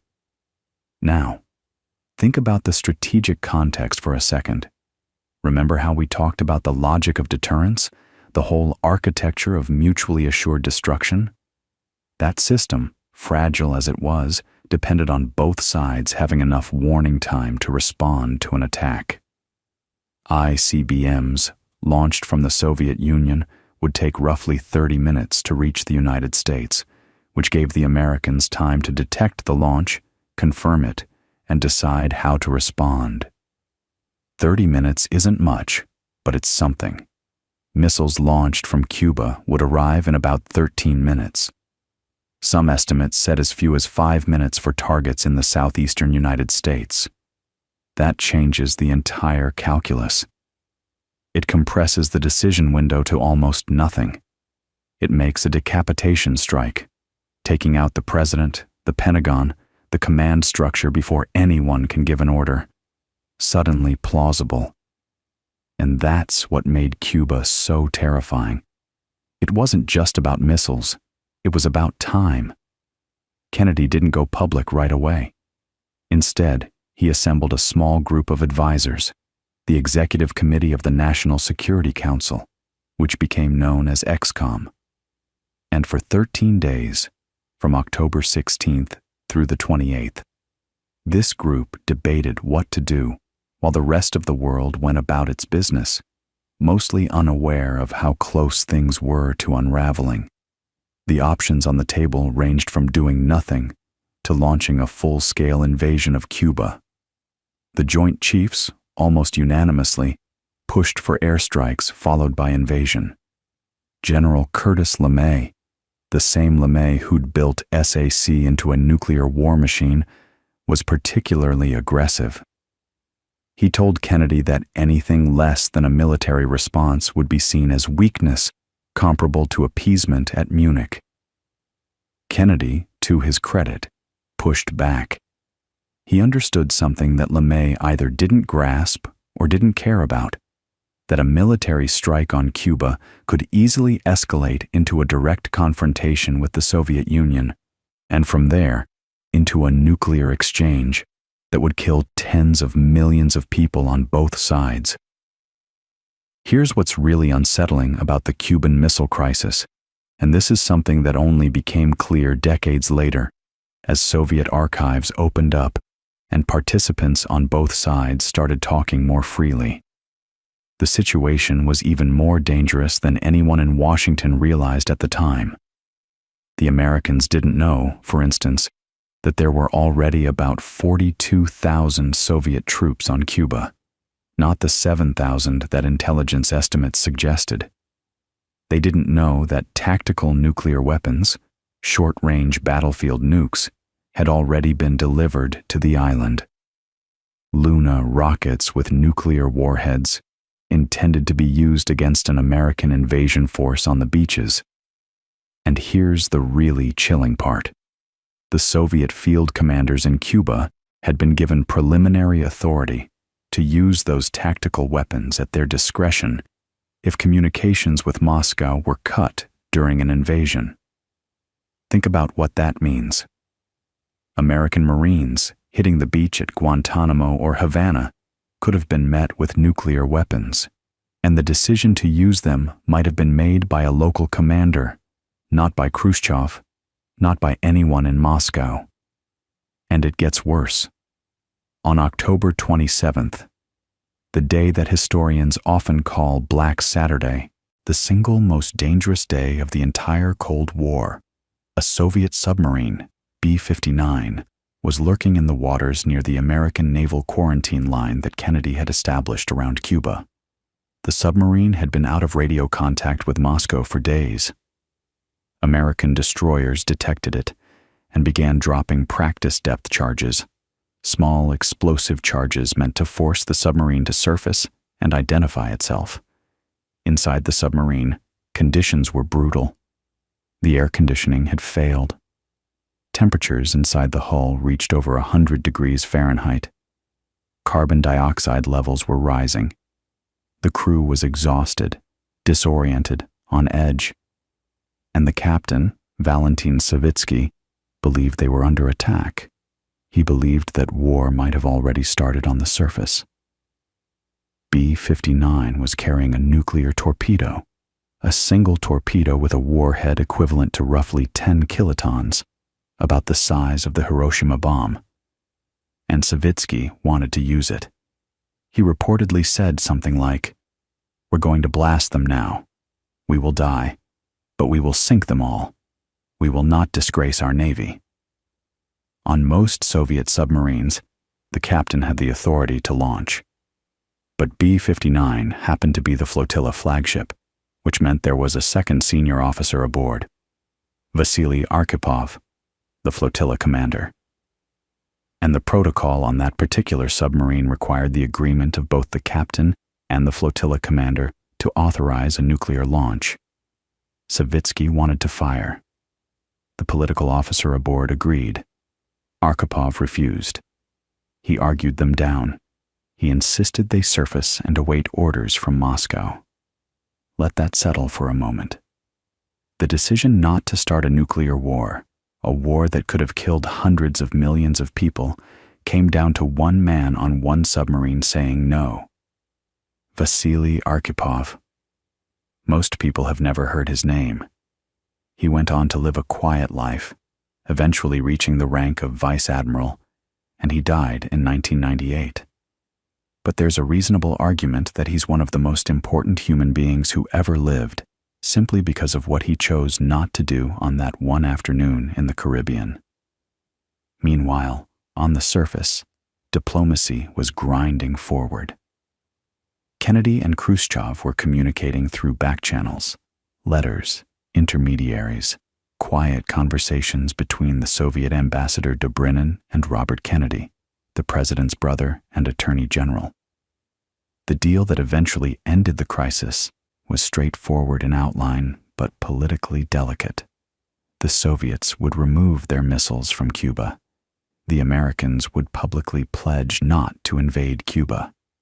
And, this part was kept secret for years, the United States would quietly remove its Jupiter missiles from Turkey, which had been aimed at the Soviet Union from NATO territory. Those Jupiter missiles were actually obsolete. Kennedy had already wanted them removed before the crisis began. But the optics mattered. Neither side could be seen to be backing down. On October 28th, Khrushchev announced that the missiles would be withdrawn. The crisis was over, and both sides stepped back from the edge, shaken by how close they'd come. One of the most immediate practical consequences was the establishment of the Moscow-Washington hotline in 1963, a direct communication link between the two leaders so that in a future crisis, they wouldn't have to rely on slow diplomatic channels and intermediaries. It wasn't actually a red telephone, by the way. It was a teletype machine. But the principle was sound. Speed of communication could prevent misunderstanding, and misunderstanding was what could end the world. The crisis also accelerated arms control efforts. In August 1963, the United States, the Soviet Union, and the United Kingdom signed the Partial Nuclear Test Ban Treaty, which prohibited nuclear weapons tests in the atmosphere, in outer space, and underwater. Underground testing was still permitted, but the era of atmospheric testing, the era of Castle Bravo and Tsar Bomba, of fallout drifting across oceans and contaminating milk supplies thousands of miles from the blast, was effectively over. And one of the people who had pushed hardest for a test ban, who had argued passionately that atmospheric testing was poisoning the planet, was Andrei Sakharov. Which brings us back to him, because Sakharov's story is one of the most remarkable personal transformations in the history of science. Here was a man who had been central to the Soviet hydrogen bomb program, who had helped design the most powerful weapon ever detonated, who had received every honor the Soviet state could bestow. Hero of socialist labor, 3 times over, the Stalin Prize, a comfortable dacha, a generous salary, access to the closed scientific cities where the elite lived and worked. He was, by any measure, one of the most privileged people in the Soviet Union. And he walked away from all of it. It didn't happen overnight. The change was gradual, building through the late 1950s and into the 60s. The Tsar Bomba test in 1961 was part of it, but so were smaller moments. Sakharov had calculated as early as 1958 that the radioactive fallout from nuclear testing was responsible for thousands of cancer deaths worldwide. People who would never know that their illness was connected to a bomb test conducted on the other side of the planet. He tried to use his influence within the Soviet system to stop unnecessary tests. In one famous incident, Khrushchev overruled him on a test that Sakharov believed was scientifically pointless, conducted purely for political intimidation. Sakharov was devastated. He later wrote that this was the moment he realized that the scientists who built the weapons had no real control over how they were used. The decisions belonged to politicians, to generals, to a system that valued power above all else. By 1968, Sakharov had written an essay called Reflections on Progress, Peaceful Coexistence, and Intellectual Freedom, which he circulated in Samizdat, the underground publishing network that dissidents used to bypass Soviet censorship. The essay argued for nuclear disarmament, for détente between East and West, for freedom of thought, for an end to the kind of ideological rigidity that made the arms race possible. It was published in the West and became a sensation, and it cost him everything. He was stripped of his security clearance, banned from weapons work, and gradually pushed to the margins of Soviet scientific life. But he kept going. He became the Soviet Union's most prominent human rights advocate, speaking out against political repression, defending dissidents, calling for democratic reforms. In 1975, he was awarded the Nobel Peace Prize. The Soviet government wouldn't let him travel to Oslo to accept it. His wife, Yelena Bonner, went in his place. And here's what makes Sakharov's story so powerful in the context of the arms race. He understood the weapons better than almost anyone alive. He knew the physics, the engineering, the yields, the fallout patterns, the blast radii. He could calculate, with precision, how many people a given weapon would kill. And it was precisely that knowledge, that intimate, technical, detailed understanding of what these devices actually did, that drove him to oppose them. He wasn't naive. He wasn't an idealist who didn't understand the real world. He was a realist who understood it too well. The arms race, meanwhile, was entering a new phase.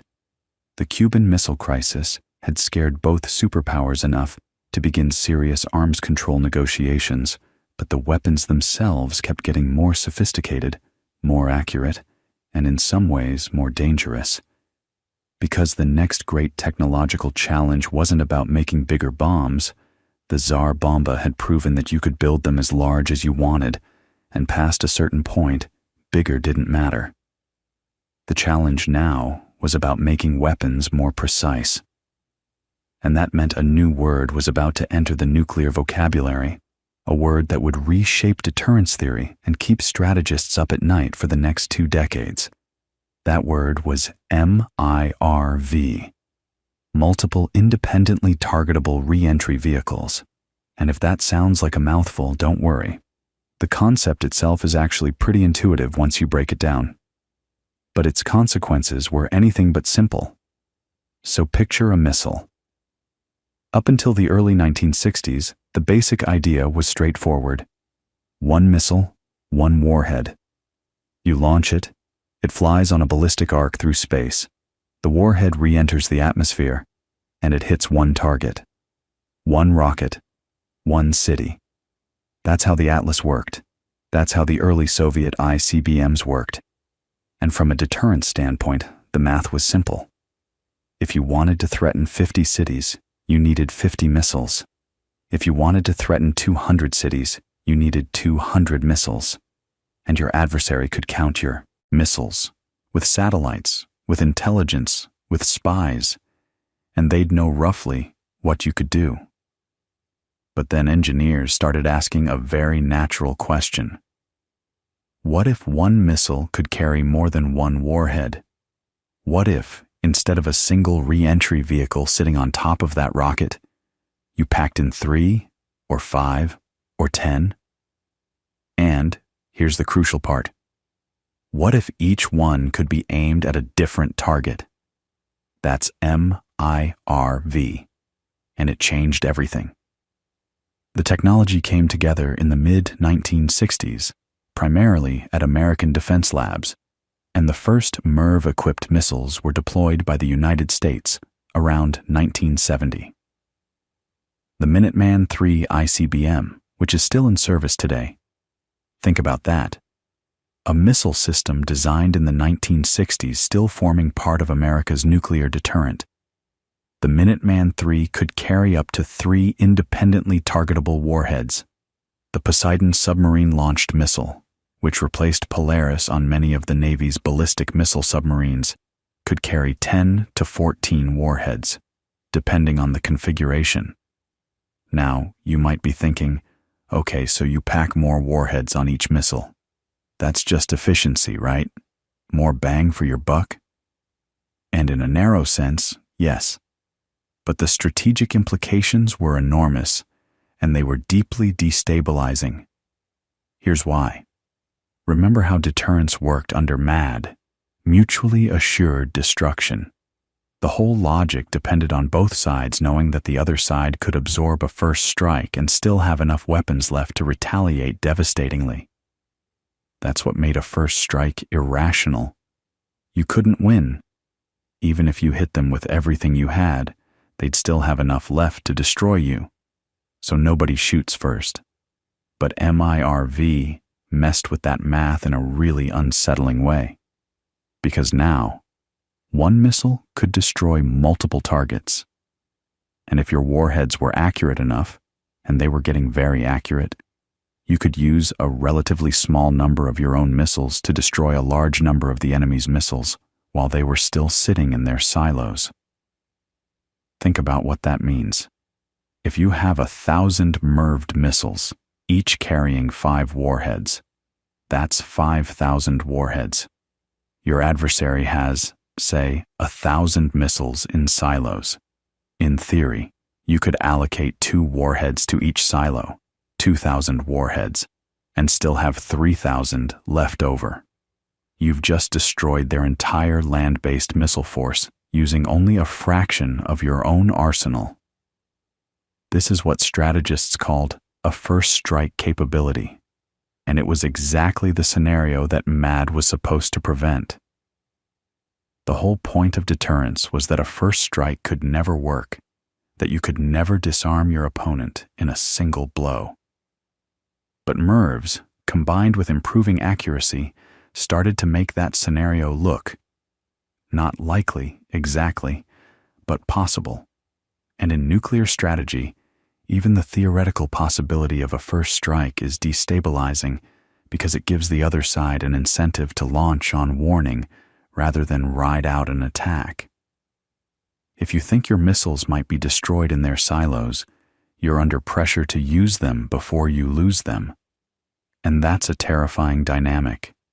That's the kind of logic that could lead to nuclear war by accident, by miscalculation, by a false alarm that gets taken too seriously because the stakes of waiting are too high. And there were false alarms, more than most people realize. On November 9th, 1979, computers at NORAD, the North American Aerospace Defense Command, buried inside Cheyenne Mountain in Colorado, displayed what appeared to be a massive Soviet nuclear attack. 250 missiles incoming.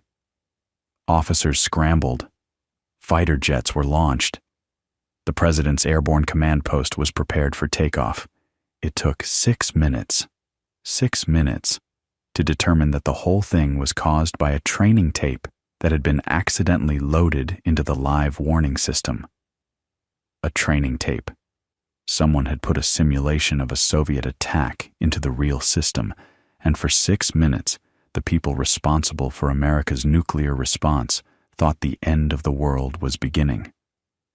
And that wasn't the only time. In June 1980, a faulty computer chip, a single chip that cost 46 cents, caused NORAD's displays to show random numbers of incoming Soviet missiles. First it showed 2, then it showed 0, then it showed 200. The system flickered between attack and no attack for 3 minutes before anyone figured out it was a hardware malfunction. Strategic Air Command crews were alerted. Bomber crews started their engines. Again, the system pulled back from the edge, but just barely. The Soviets had their own scares. On September 26, 1983, a Soviet lieutenant colonel named Stanislav Petrov was on duty at a satellite early warning center near Moscow when the system reported that the United States had launched 5 ICBMs toward the Soviet Union. Petrov's job was to relay the warning up the chain of command, which would have almost certainly triggered a retaliatory launch. But something didn't feel right to him. 5 missiles? If the Americans were really launching a first strike, why only 5? A real attack would involve hundreds, thousands. The satellite system was relatively new, and Petrov didn't fully trust it, so he made a judgment call. He reported it as a false alarm. And he was right. The satellite had been fooled by sunlight reflecting off high-altitude clouds. One man's gut feeling, one officer's decision to trust his instincts over his instruments, may have prevented nuclear war. Petrov didn't receive any award for this at the time. In fact, he was quietly reprimanded for not following proper procedures. His story didn't become widely known until the 1990s, after the Soviet Union collapsed. These incidents, and there were others on both sides, illustrate something important about the arms race as it matured through the 1970s and 1980s. The danger wasn't just the weapons themselves, it was the systems built around them, the warning networks, the command and control chains, the computers, the satellites, the communication links, the human beings sitting at consoles at 3 a.m, trying to decide in minutes whether a blip on a screen was the end of civilization or a software glitch. The engineering challenge had expanded far beyond the physics of fission and fusion. It now encompassed information systems, decision theory, organizational design, and the deeply human problem of how you keep fallible people and imperfect machines from making an irreversible mistake. And all of this was happening against a backdrop of arms control negotiations that were, honestly, struggling to keep up with the technology. The first Strategic Arms Limitation Talks, SALT I, produced an agreement in 1972 that capped the number of missile launchers each side could have. But notice the word, launchers, not warheads. So MIRVs rendered the agreement partially obsolete almost immediately, because you could keep the same number of missiles and just put more warheads on each one. It was like agreeing to limit the number of trucks on the road while ignoring how much cargo each truck was carrying. SALT II, negotiated through the late 1970s, tried to address this, setting limits on the total number of strategic delivery vehicles and putting some constraints on MIRVing. President Carter and General Secretary Brezhnev signed it in 1979, but the U.S. Senate never ratified it, partly because of the Soviet invasion of Afghanistan later that year. Both sides generally adhered to its limits anyway, but the lack of formal ratification left the whole framework feeling fragile. And then came Ronald Reagan, who took office in January 1981 with a very different approach to the Soviet Union and to nuclear strategy. Reagan genuinely believed that MAD was, well, mad. The idea that safety depended on the ability to murder hundreds of millions of people struck him as morally obscene. And so in March 1983, he announced the Strategic Defense Initiative, SDI, which the press immediately dubbed Star Wars. The vision was breathtaking in its ambition, a space-based defense system that could intercept and destroy incoming Soviet ballistic missiles before they reached American soil. Lasers, particle beams, kinetic interceptors, brilliant pebbles, an orbital shield that would make nuclear weapons, in Reagan's words, impotent and obsolete. Now, the scientific community was deeply divided on whether any of this was actually feasible. Many physicists, including Hans Bethe, the man who had figured out how stars generate energy and who had led the theoretical division at Los Alamos during the Manhattan Project, argued that the technical challenges were insurmountable. The speeds involved, the number of targets, the ease of deploying decoys and countermeasures, a determined, adversary could always overwhelm a defense system for a fraction of the cost of building it. This was the old offense-defense balance, and in the nuclear realm, offense had always held the advantage. But here's what's fascinating. Whether or not SDI could actually work, and most historians and scientists now agree that the full vision was never technically achievable with 1980s technology. It had an enormous strategic and psychological impact. The Soviets took it very seriously. Their leadership, already struggling with a stagnating economy, looked at America's technological base, its computer industry, its Silicon Valley, and they worried that maybe, just maybe, the Americans could pull it off. And if they did, it would upend the entire balance of terror. A country with a working missile defense could launch a first strike and then hide behind its shield, intercepting whatever ragged retaliation the other side managed to get off. SD. I didn't have to work to be destabilizing. It just had to be plausible enough to make the other side nervous. And this is the world that a new Soviet leader inherited when he came to power in March 1985. His name was Mikhail Gorbachev, and he was unlike any Soviet leader who had come before him. Younger, more energetic, more willing to acknowledge that the Soviet system had deep problems. He looked at the arms race and saw a country spending itself into exhaustion, pouring resources into weapons while its economy crumbled, its infrastructure decayed, and its people grew increasingly cynical. He looked at Chernobyl, the catastrophic nuclear reactor meltdown in April 1986, which revealed to the world and to the Soviet leadership itself just how brittle and dishonest their system had become. And he saw a warning, not just about nuclear power, but about what happens when a society built on secrecy and rigid control encounters a problem that demands transparency and flexibility. Gorbachev wanted arms reduction, real reduction, not just caps and ceilings, but actual cuts.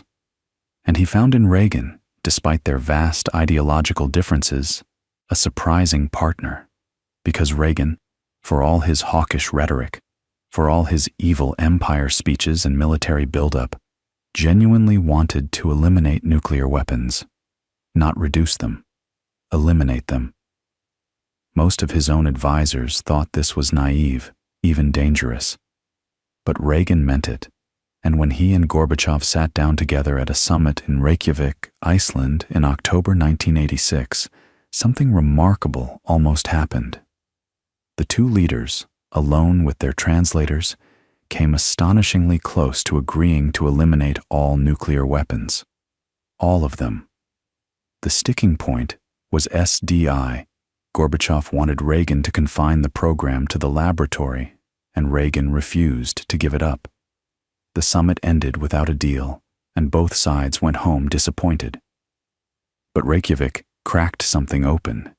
It showed that the leaders of the two most heavily armed nations in human history could sit in a room and seriously discuss a world without nuclear weapons. And even though the grand vision didn't materialize, the process it set in motion led to the Intermediate Range Nuclear Forces Treaty in 1987, the INF Treaty, which for the first time in history actually eliminated an entire class of nuclear weapons. Not limited, eliminated. Every single American and Soviet ground-launched missile with a range between 500 and 5,500 kilometers was destroyed. It was verified through the most intrusive inspection regime ever negotiated, with American inspectors standing outside Soviet missile factories and Soviet inspectors doing the same in the United States. And behind all of this, behind the treaties and summits and handshakes, the Soviet Union itself was coming apart. The economy was failing. The satellite states in Eastern Europe were restless. Gorbachev's reforms, glasnost and perestroika, openness and restructuring, had unleashed forces he couldn't control. In November, 1989, the Berlin Wall fell, and within 2 years the Soviet Union itself dissolved on December 26, 1991, lowering the red flag over the Kremlin for the last time. The Cold War was over, and the nuclear arsenals that had defined it, at their peak, the two sides had possessed roughly 70,000 nuclear warheads between them, enough to destroy civilization many times over. Those arsenals began to shrink, but they didn't disappear. And the engineering, the physics, the infrastructure, the thousands of warheads still maintained and ready, the submarines still on patrol, the missiles still in their silos, the early warning satellites still watching. All of that persisted, carried forward by its own momentum into a world that looked very different from the one that had created it. A world where the questions were no longer about how to build these weapons, but about what to do with the ones that already existed. And that question, what to do with the ones that already exist, turned out to be one of the most complex engineering and political challenges of the post-Cold War world. Because it's one thing to build a nuclear weapon. It's another thing entirely to take one apart. Think about that for a second. You've got a warhead, a precisely engineered device containing plutonium, highly enriched uranium, high explosives shaped with extraordinary precision, sophisticated electronics, neutron generators, all of it assembled in a specific configuration designed to implode with perfect symmetry and initiate a thermonuclear reaction. Every component is dangerous in its own way. The plutonium is toxic and radioactive. The high explosives are, well, explosive. The tritium used to boost fission yields is radioactive and has a half-life of only about 12.5 years, which means it's constantly decaying and needs to be replenished in active warheads. And the whole thing was built to last for decades inside a missile silo or a submarine launch tube, maintained by a workforce that understood every wire and weld. Now you need to reverse all of that, carefully, safely, without contaminating anyone or anything, and you need to do it thousands of times over. In the United States, the primary facility for dismantling nuclear warheads is the Pantex plant near Amarillo, Texas. It's the same place where many of those warheads were originally assembled. There's a certain symmetry to that, the same hands, the same buildings, the same institutional knowledge, now running the process in reverse. Technicians at Pantex take warheads apart in reinforced concrete bays called cells, and the work is painstaking. You're essentially disassembling a bomb, step by step, removing the physics package from its re-entry vehicle or bomb casing, separating the high explosives from the fissile material, and then dealing with each component according to what it is. The conventional explosives get destroyed. The electronics get recycled or disposed of. The plutonium pits, the hollow spheres of plutonium at the heart of each weapon, those get placed in special containers and stored. As of now, the United States has thousands of these pits sitting in storage at Pantex, each one a precisely machined sphere of weapons-grade plutonium, each one representing both an engineering marvel and an ongoing responsibility. And here's a detail that really drives home how long this shadow extends. Plutonium-239, the isotope used in weapons, has a half-life of about 24,100 years. So when you put a plutonium pit in a storage container, you're not solving the problem. You're deferring it. Your great-great-great-grandchildren, dozens of generations from now, will still be dealing with the legacy of material that was manufactured during the Cold War. The engineering challenge isn't just dismantlement, it's stewardship across timescales that dwarf human civilization. On the Soviet side, now the Russian side, and also the Ukrainian, Kazakh, and Belarusian sides, because when the Soviet Union dissolved, nuclear weapons were stationed in all 4 of those republics. the dismantlement challenge was even more daunting. The Cooperative Threat Reduction Program, often called Nunn-Lugar, after the two U.S. senators who championed it, Sam Nunn and Richard Lugar, provided American funding and technical assistance to help former Soviet states secure and dismantle their nuclear arsenals. It's one of those programs that most people have never heard of, but its impact was enormous.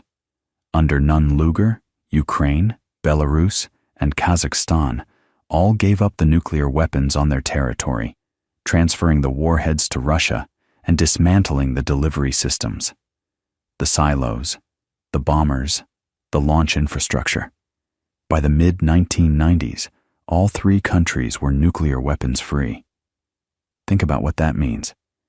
Ukraine alone had roughly 1,700 nuclear warheads on its territory when the Soviet Union collapsed. That made it, briefly, the third largest nuclear arsenal in the world, and they gave them up in exchange for security assurances and economic aid. The Budapest Memorandum of 1994 saw Russia, the United States, and the United Kingdom pledge to respect Ukraine's sovereignty and territorial integrity. The bitter irony of that agreement, given Russia's annexation of Crimea in 2014 and the full-scale invasion of 2022, is not lost on anyone who studies nuclear history. It's become one of the most cited examples in arguments about whether giving up nuclear weapons is ever truly safe. But let's come back to the engineering side, because there's a remarkable story about what happened to all that highly enriched uranium from dismantled Soviet warheads. In 1993, the United States and Russia signed an agreement called the HEU Purchase Agreement, sometimes called megatons to megawatts. The idea was beautifully simple. Russia would take the highly enriched uranium from its dismantled warheads, uranium enriched to 90% or more, and blend it down to low-enriched uranium, around 3 to 5%, suitable for use as fuel in civilian nuclear power reactors. Then the United States would buy it. Over the course of 20 years, from 1993 to 2013, Russia downblended 500 metric tons of weapons-grade uranium, the equivalent of about 20,000 nuclear warheads, and that material was shipped to the United States and used to generate electricity. At the program's peak, roughly 10% of all electricity generated in the United States came from fuel derived from former Soviet nuclear weapons. You might have turned on a light, charged your phone, run your air conditioning, and the electrons flowing through the wire traced their origin back to a warhead that had once been pointed at an American city. Swords into plowshares, quite literally. It remains one of the most successful nuclear disarmament initiatives in history, and it happened so quietly that most people never knew about it. Now, the treaties kept coming after the Cold War ended, though with a different flavor. The Strategic Arms Reduction Treaty, START 1, had actually been signed in July 1991, just months before the Soviet Union dissolved. It was the first treaty that required actual reductions in deployed strategic warheads, not just caps. START 1 brought each side down to about 6,000 deployed warheads. Then START 2 was signed in 1993, aiming to cut further and ban MIRVed ICBMs. Remember those destabilizing multiple warhead missiles we talked about? But START 2 never fully entered into force because of political complications on both sides. The Moscow Treaty of 2002, sometimes called SORT, pushed deployed strategic warheads down to between 1,700 and 2,200 on each side. And then New START, signed in 2010, set a limit of 1,550 deployed strategic warheads for each country, with verification measures that allowed inspectors to visit bases and count missiles and bombers. Here's what's worth sitting with for a moment. 1,550 deployed strategic warheads. That's the current treaty limit. It sounds like a lot, and it is. Each one of those warheads is vastly more powerful than the bomb that destroyed Hiroshima. Even at these reduced levels, the United States and Russia each maintain enough nuclear firepower to end civilization as we know it. The reductions have been real and significant, from a combined peak of around 70,000 warheads to a combined total today of roughly 12,000, of which about 3,500 on each side are considered active or deployed. But the fundamental reality of mutual assured destruction hasn't changed. The submarines are still on patrol. The missiles are still in their silos. The bombers can still be loaded and launched. The entire infrastructure of deterrence, the early warning satellites, the command and control networks, the nuclear triad, all of it persists, and the world has gotten more complicated, not less. During the Cold War, nuclear strategy was essentially a two-player game, the United States and the Soviet Union. You could model it, analyze it, build frameworks around it. Now there are 9 countries known or believed to possess nuclear weapons: the United States, Russia, the United Kingdom, France, China, India, Pakistan, Israel, and North Korea. Each has different capabilities, different doctrines, different threat perceptions. Pakistan and India have fought multiple wars and continue to face off across a tense border. North Korea has developed thermonuclear weapons and intercontinental ballistic missiles despite being one of the poorest countries on Earth, which is itself a remarkable and troubling engineering story. China is in the midst of a significant nuclear buildup, expanding from a relatively modest arsenal of a few hundred warheads toward what some analysts estimate could be 1,000 or more by 2030.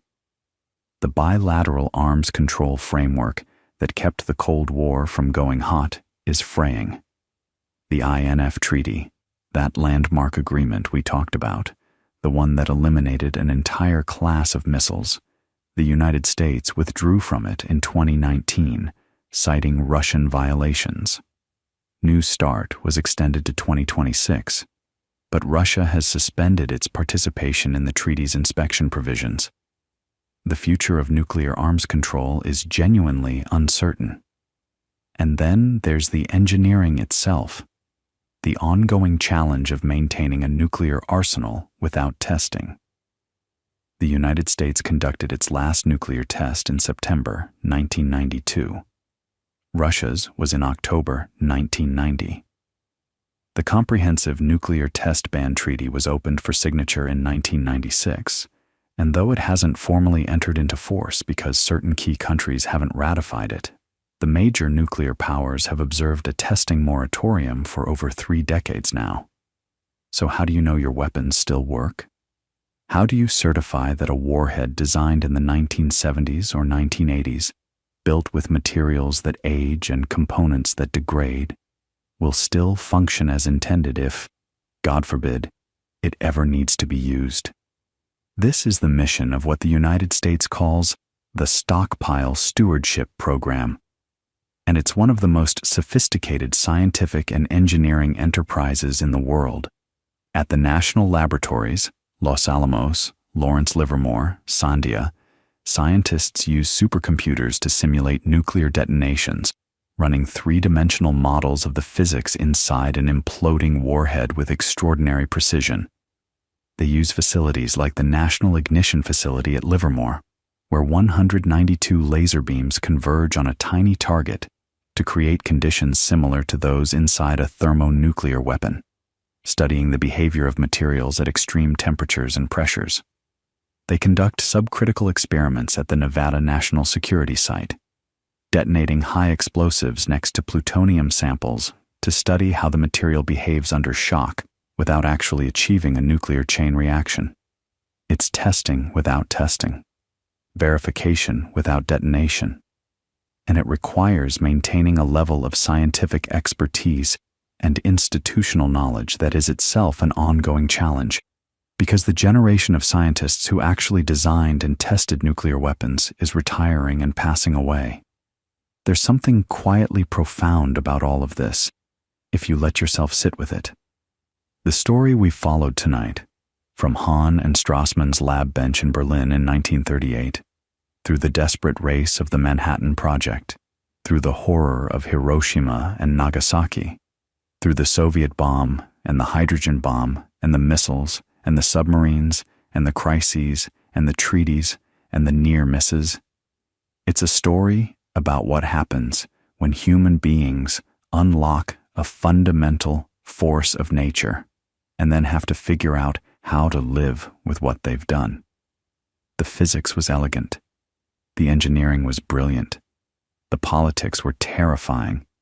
And the human stories, Oppenheimer's anguish, Sakharov's transformation, Arkhipav's quiet refusal, Petrov's gut decision in a bunker outside Moscow.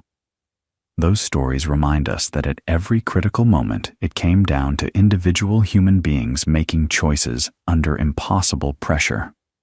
And here we are. The weapons still exist. The knowledge can't be unlearned. The plutonium is still in its storage containers at Pantex, still radioactive, still waiting. Submarines still glide silently through deep ocean waters, each one carrying enough destructive power to end nations. The early warning systems still watch the skies, and the whole elaborate architecture of deterrence, this idea that safety comes from the promise of mutual annihilation, still underpins the relationship between nuclear-armed states. It's an engineering system unlike any other, because its entire purpose is to never be used. The measure of its success is that nothing happens. Every day that passes without a nuclear weapon being detonated in anger is a day the system worked. And every day, the people who maintain it, the missile crews in their silos, the submariners on patrol, the scientists at the labs, the diplomats negotiating treaties, carry a responsibility that's almost impossible to fully comprehend. So as you lie there tonight, comfortable and warm, maybe already drifting towards sleep, think about this. The same curiosity that drives all engineering, the desire to understand how things work, to solve problems, to build something that didn't exist before, that same curiosity split the atom. And the story of what followed is really a story about us, about what we do with knowledge once we have it, about the distance between what we can build and the wisdom to know what we should build. It's a story that isn't over. It may never be over. But tonight, the missiles are sleeping in their silos, the submarines are quiet in the deep, and you can rest. The world is still here, and that, after everything, is no small thing. So close your eyes. Let the numbers and names and dates fade gently away, and just rest. You've traveled a long way tonight, from a laboratory in Berlin to the bottom of the ocean, from the deserts of New Mexico to the frozen archipelagos of the Arctic, through decades of fear and ingenuity and stubborn hope. Let it all settle like snow, and sleep.